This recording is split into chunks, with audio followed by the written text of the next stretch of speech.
Today I interviewed Baroness Jacqui Smith, the Minister for Skills, and I put to her questions that we have taken directly from you. Questions about the hostile environment, about VC pay, the crisis in higher education, pay in FE, and how we are going to fund education properly. You'll see we didn't agree on everything, but I think you'll agree it's positive that the union is talking to the government, that they are taking our questions, and as you'll see from the end of the interview, that the Minister is happy to come back and go through this process again. So thank you so much for joining us, Baroness Smith. It's amazing that you're here to be taking questions directly from our members, so thank you very much for that. You are the first Skills Minister to come and join us. None of your predecessors were really interested in meeting the union much, let alone taking questions directly from our members. And I know that it has been important for members to see quite a clear tone shift from the government, that we at least are in dialogue now, that we don't feel under constant attack. In terms of questions, our members were really keen to hear from you on a number of issues. We have received hundreds of questions, so obviously we can't ask them all, but we have picked out what we think are some of the most representative ones of the issues that members want to hear. So the first one is, can you begin by setting out your vision, or Labour's vision, for higher education and further education, and tell us about how post-16 education contributes to Labour's growth and economic strategies, and what your broader vision is for the importance of further and higher education. So just a very brief question, but if you could, I think our members would really benefit from hearing that. Well, first of all, thank you, Jo. Thanks for the welcome. It's very good to be here. It's been very good to work with you since I've been in this role, getting on now, I think, for 7 months. And can I just start by saying thank you to your members for the enormous hard work that they do in colleges and universities and other higher education and further education providers around the country. And it's a real pleasure for me, with a background in education, both from 2 previous stints at the Department for Education and 11 years as a teacher, to be in this role and to be able to be working with you and your members. So thank you for that. The vision. I mean, let me say first of all that I think if we start with higher education, I mean, I think we are blessed in the UK with one of the world-leading higher education sectors that is enormously important for our objectives as a government, both to grow the economy and also to provide opportunity for people regardless of their background. But I also think it's a sector that has faced considerable challenge over the last few years and has been largely at best ignored and at worst undermined by the previous government. And more broadly, in terms of the post-16 area, where we are at this moment developing a post-16 skills and education strategy, which will include within it HE as well as the broader skills area, I think we've got a system that is incoherent, that is not clear to people about how they make their way through it to get on to further study or to get into good quality jobs, that is where there are too often people who aren't able to take advantage of further or higher education and therefore lose out on where that might be able to take them, and which itself has been too focused on unproductive competition, or the system has been designed to promote unproductive competition as opposed to being coordinated and focusing on collaboration for the good of the institutions, your members, and actually the people who are wanting to benefit from that. So that's the sort of starting point for the reforms that we're going to want to put in place. So we'll be publishing the post-16 vision that will say, right, well, these are the changes that we want to make. We want to move from people feeling sidelined by the system to feeling supported by it. And by the way, for some parts of the system, FE in particular, from feeling not in the, to say the least, not in the centre of things, to actually being the key part of both our education and skills system that it is, to move from a system which is fragmented to one that's much more coherent so people understand how to get on, and to move from that sort of competition to much more cooperation and collaboration. And we'll be actually then engaging in a sort of wide-ranging conversation with people, staff, providers, employers, learners, about how we build that then into a white paper that we'll publish in the summer. And for higher education, we've said we need to get the system on a sustainable financial footing, and that will be part of a reform programme where we've spelt out 5 pillars, and we can talk a bit more about them, I'm sure we will, in terms of some of the questions, but where we can first of all be confident that everybody who could benefit from or wants to go into higher education is able to, and we close the disadvantage gaps, which have actually not only not closed but have got wider, that we ensure that higher education is playing its role in contributing to economic growth, that we recognise the enormous civic potential as neighbours, as employers, that higher education has, and that we promote that we ensure that teaching is of a high and improving quality, and that given that we hope to put the sector on a more stable financial setting, that we're also clear about value for money and efficiency within the sector as well. So that is the task.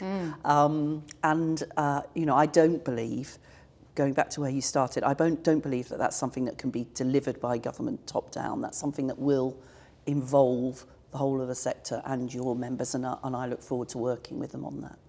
Thanks for that. I think people listening and watching will be really keen to know more about ways in which people who work in the sector and really have experience of it can feed into informing the strategies that you develop, not just maybe through the union, but through other methods, because you are right, the unproductive competition, along with many other aspects of working in higher education, I think, members watching this will be saying, make it impossible to deliver, I think, the type of sector that you want to see. So that's really good to hear. Relatedly, one of the questions we've had a lot from members, but I'm going to single out Anthony at RADA and Merrick at the University of Huddersfield. And I think this is a question many people will want to know the answer to. What can government do to help stabilise the sector? So, Jacqui, we have seen waves of cuts over, successive years. We've got 3 branches right now: Sheffield International, Dundee, East Anglia, Newcastle, Sheffield, Hallam and Brunel, so solidarity to those branches, currently in a dispute with their employer. It's difficult to see how the cuts that we're seeing, whether they're job cuts, department cuts, align with what you've mapped out. So what support is the government able to offer higher education to help alleviate this crisis? Well, first of all, it won't be solved overnight, but we have, and this is where I contrast us with the last government, at the very least been willing to recognise, rather than ignore, a financial challenge, crisis in many places that the sector is facing. One of the very first things that we did, of course, was to refocus the Office for Students on actually giving us, having more of a focus on financial stability, so that we all had a better understanding of, well, not all, because I think, as you rightly saying, your members have had a very sharp-end understanding of the impacts of what the financial situation has meant for them, but that as a system we were clearer about where the real pressures are, so that we could then start taking action. And of course the first action that we took, a difficult decision, not everybody agreed with it, was to essentially lift the cap that had been placed on to tuition fees, to increase them this year in line with inflation, and alongside that to increase student loan support as well by the same amount, as a way of recognising the need for more income to go into higher education. That's a signal of our understanding of the challenge.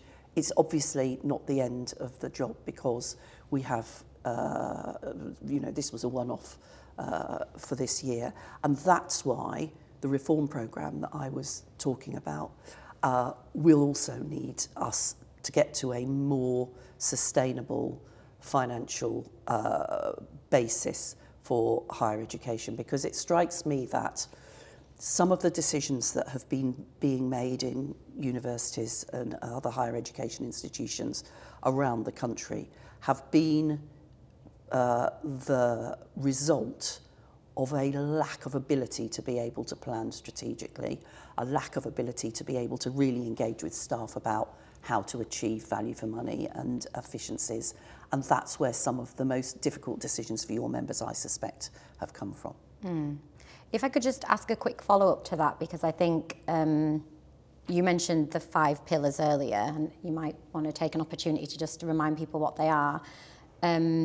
Because I think a lot of UCU members would see those 5 pillars and think, we agree with them, they're good things to deliver. But I think they would be looking at how are we going to do that without more investment? Mm-hmm. My understanding is from Labour that they're beyond the investment that's been freed up by the small increase in tuition fees. The Chancellor is saying there is no more money. And if we accept that, I think that leaves us in a tricky spot, doesn't it? Because it means, I just think members watching will be thinking, how are we going to do more when we're not getting more and we're being cut? Yeah. So, yes, it is the case that we have inherited an enormously difficult fiscal position. We've got the spending review coming up, but it's also very clear that there will not be an enormous amount of public investment to go anywhere, let alone into higher education. So we, and I was completely clear about this last week and have been elsewhere, there will not be a major reform of the way in which we fund higher education. But that doesn't mean that we can't find ways to provide more certainty about increased income. I mean, as we've provided increased income through an uprating of the tuition fee income this year, which is obviously a major contributor to the finances of higher education, along with research funding, where I'm also working with Patrick Vallance across government and in DSIT. They have also talked about the way in which they can put research funding onto a more sustainable basis. So I'm not saying, I see those 5 reform pillars. How can we improve access? How can we ensure the contribution to economic growth? How can we maximise the civic contribution that universities are playing? How can we improve teaching quality? How can we do all of that by also promoting efficiency and value for money? I understand that those things need that attention to the financial position as well. And you are right that is not going to be a large injection of taxpayers' money. But we will need to answer the question after this year's increase in tuition fees about how we're going to ensure some certainty and some sustainability in the future. Not as much money, I'm sure, as people would want to see, given the situation that we've inherited, but some more, at least, some recognition of the situation that the sector is in, and some certainty to enable longer term planning as opposed to the short-term cuts and decisions that institutions have had to take, which have proven so difficult for your members. Thank you. I think just before we move on, because there's a lot of things that members want us to cover, I think that some of our members, are in institutions where the union and the staff of the institution are in agreement that the institution has financial problems and we need to find a way to work through them. I think there's a broader concern in the sector that we have vice-chancellors and university leaders that are almost kind of taking advantage of a bit of a malaise to push through cuts. And I think our members would just want me to acknowledge that we see that there have been almost 2 issues. But we can maybe come back to that, because I've got a question about university leaders, actually. As you would expect, we've had lots of questions on pay. So Carol from UE asks, should Vice-Chancellors be paid more than the Prime Minister? The average pay packet is now around £340,000, and the highest paid Vice-Chancellor takes home a package worth £577,000. And obviously we've seen VC pay soar, and our members' pay has fallen behind inflation by 35% since 2009. So, our members are keen to know whether government has spoken to our VCs about our members' falling pay. And Adam from Nottingham asks, when can we expect to see action on pay erosion? So, I think if you look at the last few years, what you see across the whole of the public sector and those organisations delivering public services, essentially, which is what HE is, although not formally in the public sector, we have seen erosion of the salaries of those who are working in those and delivering those services. And as a government, we have already begun to take action to try to put some of those things right. So that's why one of the first things in the Department for Education that we did was to accept the STRB recommendation for school teachers, and I'm sure we'll come back to FE pay later on that issue. This is the beginning of a commitment to ensuring that those people who are delivering those services are getting fairly paid. And when we come to Vice-Chancellor's pay, look, I've never been a particular fan, I have to say, of this comparison with the Prime Minister's pay. I think it's sort of like a false comparison. But the point is, the point where I have sympathy is, if Vice-Chancellors are coming to me, which they are, and telling me that there is a financial crisis and they're having to make people redundant and they're having to make cuts, I don't think this is the time to be taking, as a leader of those organisations, big pay increases, to be completely fair. And, I think Vice-Chancellors should be paid a goodly amount of money. They are running large and complex organisations. I think a fairer comparison than with the Prime Minister is probably with somebody running a private sector organisation of a similar size. But the point is, when we are in this financially challenging position, I think Vice-Chancellors should think very carefully about increases in their own pay and the sort of packages that they are earning as well. Yeah. I mean, I think, for UCU members and from my experience of working in the sector, you have the people delivering the bread and butter of the university, whether that's librarians, technicians, lecturers, and the amount of money that we see paid on staff salaries keeps falling, and VC pay just keeps climbing. And I can understand why that would frustrate people. Yeah. I can completely understand it. That's why, of course, the OFS expects transparency around VC pay and remuneration. That's also quite right. Yeah, it just sends such a contradictory message. Yeah. Staying on VCs for a moment, and as you would expect, we have had lots of questions from our members at Coventry University.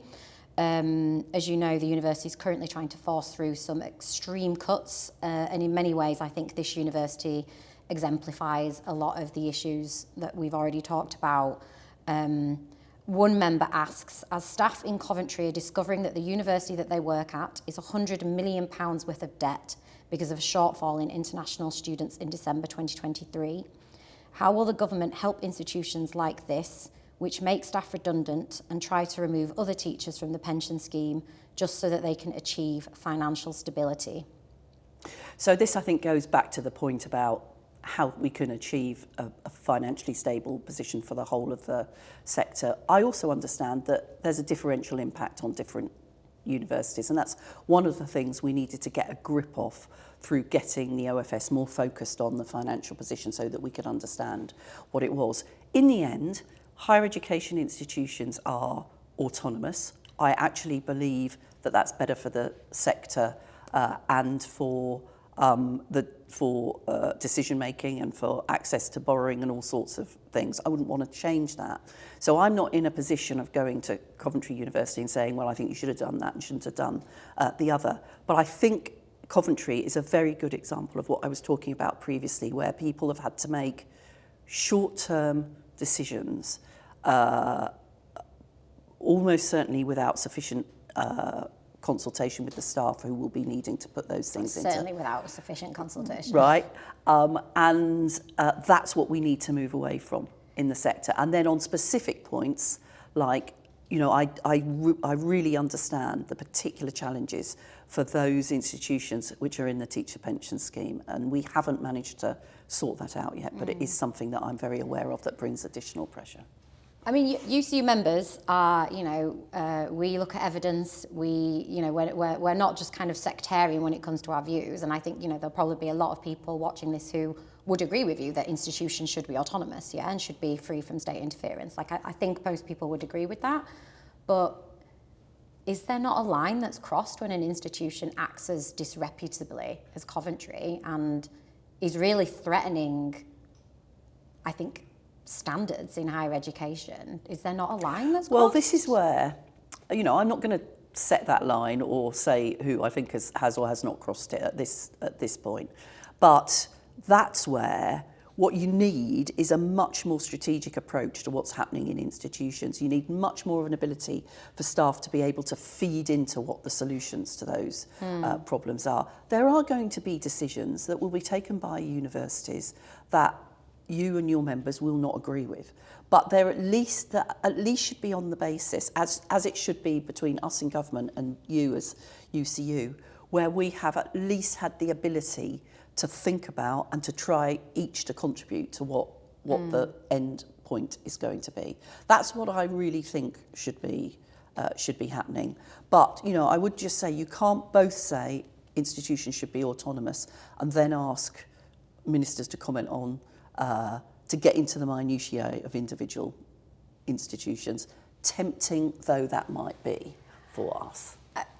I appreciate that might be your line, but I'm going to one last comment on this because I'm not sure for people working in the sector. And it's not only my line, by the way, Jo, it's my belief.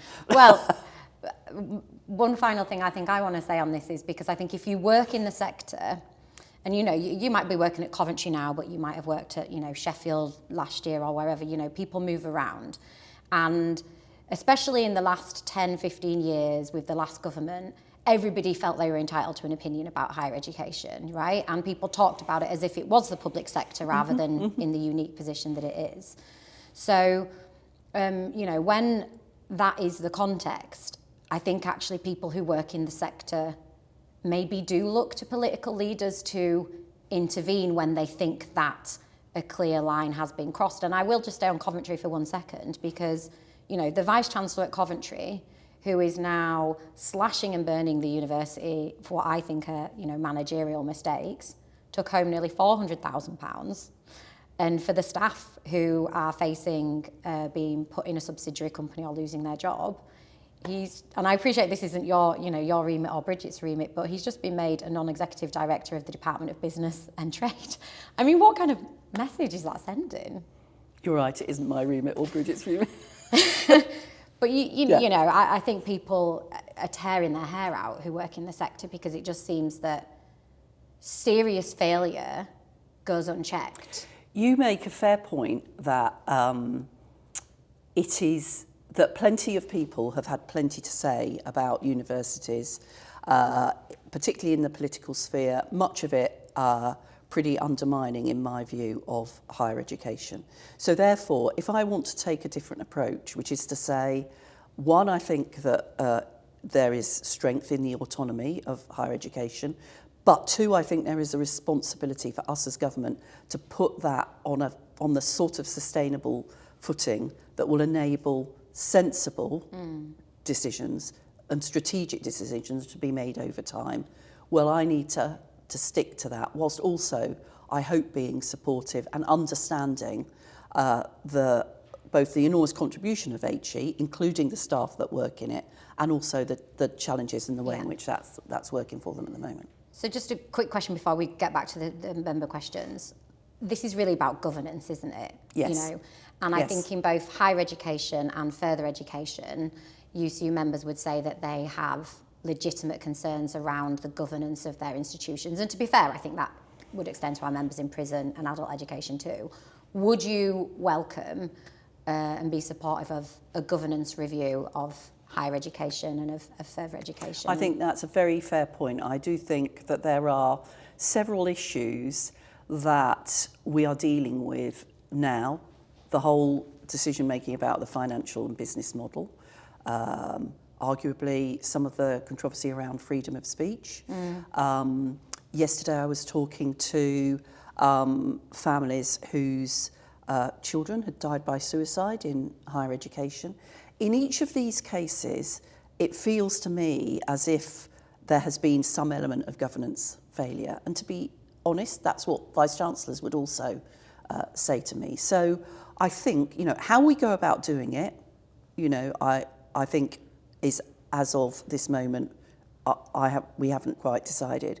But I think it is fair to say that there is a challenge in HE around governance and ensuring that some of the things that have either slipped off the table in terms of real high-level governance consideration, or where short-term decisions that are not in the best interest of the sector or the institutions are being taken. I think that is a fair critique.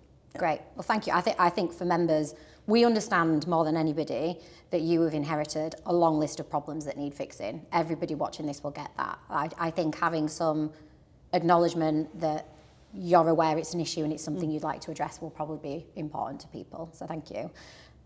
Back to our member questions. Sorry, we took a bit of a... we believe as a union, and I know you and I have had this conversation, that reversing the Tory restrictions on student visas is the right thing to do. I mean, that is our kind of fundamental position. We also believe that it would increase international student recruitment, which, as we just heard from our previous question, has been quite harmful, the dips in that, and would play a role, therefore, in reducing the current financial instability in the sector and safeguard jobs. We've had a question from Helen at the London School of Tropical Hygiene and Medicine, just down the road, and Sally at university, a long way up the road, about what Labour will do to provide a more welcoming environment and more favourable visa conditions for international students. So will you revisit your decision not to reverse the visa restrictions? So, I mean, the first thing to say is, and I hope that people felt the difference in tone when we came into government, is I think that the contribution of international students to higher education is absolutely fundamental. It's fundamental, frankly, in terms of the finance that it brings into our institutions, but actually it's more important than, or broader than that. It's also actually about the openness of the sector. You can't be a world-leading sector if you're not open to the world. The contributions that are made by international students sitting alongside other students in lecture theatres and seminars and laboratories across the country, by the friendships that are built up, by the impact on our soft power as a country that comes from being open to international students. We've put that at the forefront of the way in which we've talked about international students, as opposed to the last government's approach to them as some sort of problem or some sort of, somehow or another taking away from higher education, where in every way they are contributing, including, of course, subsidising domestic students and research. We face not just an issue of whether or not decisions made and rhetoric of the last government was unwelcoming, but also, of course, a highly competitive international market for students. So students will look around the world and decide where they think it is most beneficial for them to go. The US, Australia, Canada, other countries people will make decisions about. So there are a whole range of things that make this country welcoming, and we have tried to be clear that international students are welcome. Yes, the visa system is part of that. We have said we're not reversing the changes that were made last year. I mean, I do think it's quite important that the last government didn't bring about the changes to the graduate visa in terms of the period of time that people could stay after they'd finished their studies that at one point they were thinking of doing, and that was quite, I think, a battle at the time. But given that there is now the ability for people to come and study here and then stay for 2 or 3 years afterwards, we won't be changing that, nor will we be reversing the visa decisions on dependents either. And of course, you know, with one of my previous ministerial hats on, I do also understand the challenge to the Home Office and the challenge to the government actually to, which will be reflected in a white paper that is coming soon, to demonstrate an understanding of the impact of migration and the way in which we control it. I do think that will be a really disappointing answer to members. And I think that, you know, we do see the continuation of this sort of visa agenda as continuing the kind of hostile environment ideology. I just think I have to be really honest with you that that's how people in the sector will see it. Well, I think there was a hostile environment rhetoric from the last government. We have changed that. The reality of government is, and the reality of this government, is that we believe in controlling migration and that international students are part of our migration system.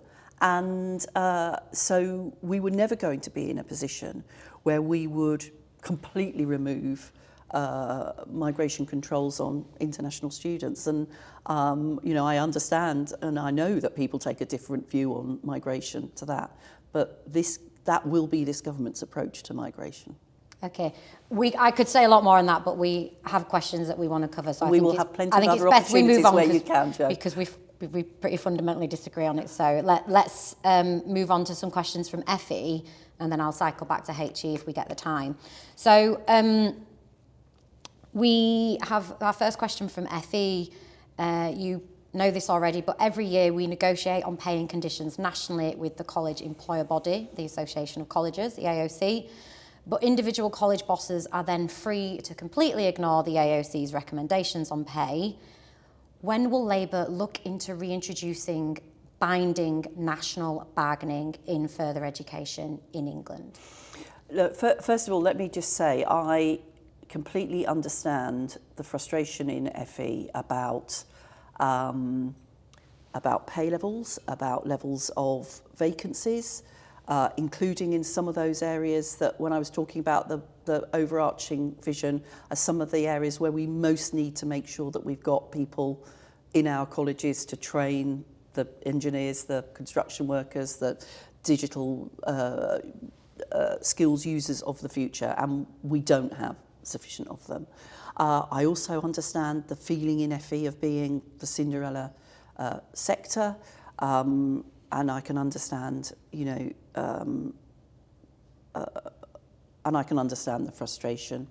I can understand the frustration about the decision that we had to take when I was talking about the 5.5% school pay increase, not to fund that across FE in the way in which we did, related to the distinction between those areas which have a pay review body and those areas that don't. We have subsequently, of course, got in the budget £300 million for FE, £50 million of which we've made available for 16 to 19 provision in FE colleges from April to August this year, in order to help colleges to think about funding things that will support recruitment and retention without tying it to a specific issue. But this is a work in progress, and you know, I have said that I can't see a justification for there being a differential pay for those who work in FE or non-academised sixth form colleges and those who work in the rest of the 16 to 19 sector. So this was just the other related question that our members wanted to ask you on that, because obviously for us, part of the reason things have got so bad in FE is because we don't have binding national bargaining. So, you know, we have colleges kind of going rogue and the union having to hold them to account locally. But we do, as you've just gestured towards this big pay gap that only exists now, or no commitment to close, it only exists in England, of somewhere between £7,000 to £9,000. So one of the things that our members were asking is, the pay gap between schools and college teachers is causing irreparable damage to further education, people leaving, as you said. What is Labour going to do to close the gap? Is there a good news message you can leave for our FE members? Well, first of all, I hope people have noted what I said about the 300 million, what I said about the decision to allocate 50 million in the way in which we have done. I hope they notice the extension of targeted retention incentives to teachers in further education this year for the first time. I hope they noted our commitment in our 6,500 new teachers, that will be across schools and colleges. And let me just say that wasn't necessarily a given, and that was a particular decision to say that that's also got to relate to colleges. And I hope they hear what I said about, our understanding about the position that FE finds itself in. But given everything that we talked about earlier with respect to the fiscal situation that the government finds itself in, this is not something that is going to be solved overnight, and it's a constant creative argument with the Treasury about where our investment needs to go. I will leave it at that. And will you be telling the Treasury how much more money our FE sector needs? Yes, that is what I do. Yes. I know, but they need to hear it. Okay, I do. I and Bridget do make the case, and have made the case, for FE. That's part of the reason why we got the 300 million. Yeah. We share frustrations about not having been able to match what we did for school teachers with what we wanted to do in FE as well. I understand that. Now, your members could say, well, you can be as frustrated as you like, we didn't get the money. But I can assure you that, that is very much part of the discussions and the thinking that we're doing around the spending review and in our conversations with the Treasury. But I genuinely think it is healthy and positive for our members to know and hear from you that money was partially delivered because of the efforts that have been made and a commitment to continuing to speak into the Treasury. Absolutely. Yeah. Absolutely. Yeah. We've got about 10 minutes left, I think. Are you happy to take a couple more questions? Carry on. Let's carry on. Great. Okay. So another one I'm going to sort of stick on FE for a little bit, though this does also encapsulate universities as well. It's all education really, post-16. After the riots that we saw last summer, we believe fundamentally that there is a strong role for post-16 education to be harnessed to combat racism, to bring universities together. What is your department's thoughts on that? Well, I agree, first of all. I think particularly if you look at FE, these are enormously important parts of their communities. They are educating a very diverse, post-16, they are the non-selective part of the education system, FE colleges, and therefore you have an enormous diversity of people within those colleges. And I see, when I visit colleges, the efforts that they are making to bring communities together, to educate people with the sort of values and outlook on life that would be positive for them in terms of their futures and also for the communities that they live in. Ofsted, of course, inspects FE colleges on the basis of the extent to which they contribute to personal development. So I really agree that whether or not it's, tackling some of the frankly, the sort of racism and extremism that we saw feeding into the riots last summer, whether or not it's tackling some of the misogyny and other challenges that throughout schools and incidentally into our HE sector in terms of some of the behaviour that we've seen manifest again, particularly against women students. There is a real job to be done. There's a job to be done that is being done, but where I think there's more that we need to do to support colleges in doing that. Because this is where, notwithstanding my view that education should be lifelong and people should be able to keep coming back to it, actually for many people, their first experience of moving into adult life is in further education or in higher education.